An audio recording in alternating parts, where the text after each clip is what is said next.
Kukho imistake eyenziwa ngabantu apha kuloo TikTok engathi xa sowubona une-followers ezininzi usaziwa ngabantu, umntu ubona uthatha advantage kakhulu kunjalo nje.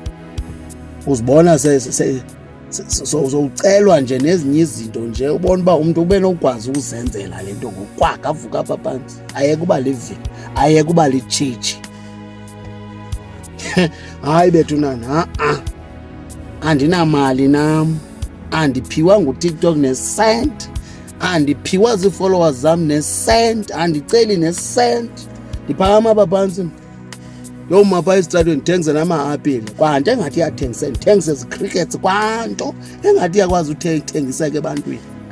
Kukho abantu abathatha inamba umntu abhala, hayi tontoni ndicela undixelele imoto yam itshe ipistini kwathini. Yeyi, hambela kude kakhulu kum.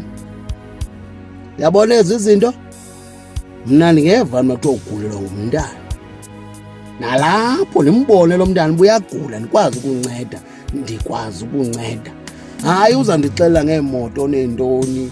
Sekucakile ngokuba ndingakhe kuthiwe inkunzi yenja yakwam ayide ikhwele kule mazi yenja, ndicela uzawundikhwelisela yona.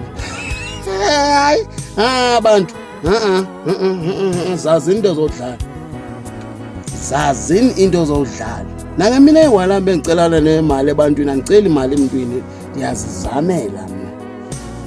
Ndima ngenyawo ndizula apha esithubeni, sihleka untsimenya. Xa ufuna imali ebantwini hleka noba yihlekisa.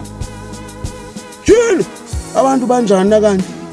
Hayikhona ubuthatha inamba yam, thatha into ebhadlileyo, mayithathe leyo uba mandicela imali apha ebantwini. Ndithi ndifuna uyibona loo nto leyo. Tyhini banjani abantu?